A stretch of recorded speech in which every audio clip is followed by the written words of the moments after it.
Welcome back to the second last episode of Offbeat ever. With Emily and myself, and we were very lucky to catch up early in the week with the one and only Sammy J, the comedian and writer, multi-talented and super nice guy. Wasn't he great? He was so much fun. So much fun. We talked about his comedy career, because he came by accident, the TV show Friends. When are we not talking about that, Friends? And all sorts of things. So here is Sammy J talking to us on Offbeat. What I found most interesting about you was, like you and like so many other comedians before you, you started off at Melbourne University studying law, and I don't know, I've lost count of all the other entertainers in this country that started doing that as well. Yeah. At what point did you realise, hang on, law's not for me, I need to go into comedy to make this happen? Well, to be honest, I realised that before I started law, which should have been a sign that I was in the wrong course. A lot of the other comedians went on to finish law. I can't even claim that. I dropped out halfway through. But I don't know, something about the law, it must just be so mind-numbing that a generation of comedians just sit in class having different ideas about how to entertain. Yeah, like Steve Vizard and Waleed Ali and Charlie Pickering, just to name a few.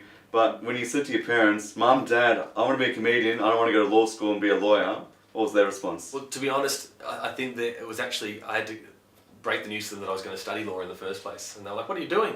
You should be a comedian, you fool. So I had exceptionally supportive parents. My decision to do law and my law career as it was a complete mistake, and I think everyone in my life recognised it. Hi guys, we'd like to perform a song from our brand new album. This song is called I Broke Down in Albury, But I Woke Up in Wodonga. Now we got back to modern times, Yep. and your famous comedic partner Randy. What is the story there? What's the difference between you two? How do you mesh so well? Well, I think we're opposites attract, as they say. For one, I'm human and I have a soul, and Randy doesn't. So we complement each other there. Randy and I met on the scene 10 years ago and just liked each other's stuff. And we've always called it an open marriage, which means we can have a little bit of fun on the side. In fact, as we speak, Randy's over in Edinburgh. He's just been nominated for the Best Comedy Award in Edinburgh. So he's having a lot of fun on the side this year. And no, but we're best mates, and it's very fun having someone to share shows with. How much longer do we have to keep sharing baths? Until you pay your share of the water bill.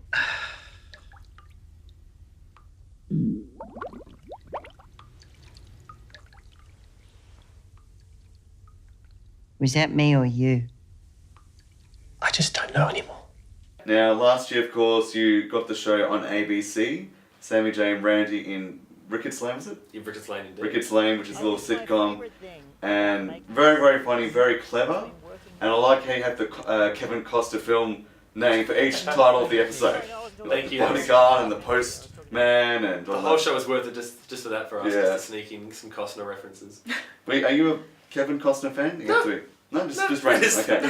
We thought, what are we going to call these titles? So I was a Robin Hood fan, to be fair, and but Borkman in the show, my boss, is a big Costner fan. We learn, and so that was sort of a sneaky reference to the story. So can the next one be Sean Connery or someone else? Or who did you have in mind? Well, if in our dream scenario, if we got a series 2, we'd just keep mining the Kevin Costner Wikipedia page and get more, because we thought it was hilarious that it went really obvious films like Dances of Wool and Prince of Thieves, and then the final episode was Malibu Hot Summer, which is like one of his most obscure 1980s movies. If you keep going, you'll get back to like his year 12 media film or something. Somewhere down the line. Costner performance piece.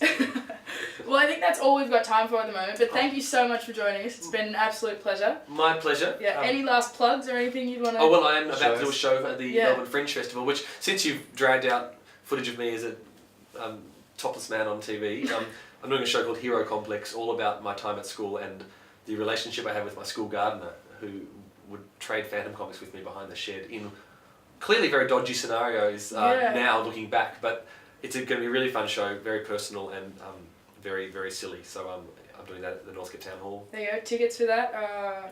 Ticketmaster?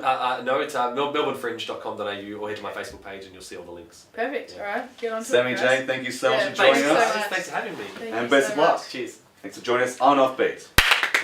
Let's do the clap one more time. Wasn't that hilarious? Wasn't he great? He was very, very nice guy, Sammy J. He was sensational to be on. It was just so funny, just everything he said and talking about his career, because like we said in the interview, so many comedians like himself fell into it by accident because he wanted to study law and had no intention of doing comedy. Of course, one thing led to another, and now he's everywhere. So good on him. Yeah, no, he like overall, just as a general person, he is a very nice guy. And Very also nice thank guy. you for organising that interview and getting in touch. Oh, no, not at all. That was all Emily's doing too, by the way. Sammy J and I are pretty tight. Yeah, so he was great. And of course, as always, with all of our interviews, you can catch that one on the Offbeat YouTube page. And time for another break with more ads.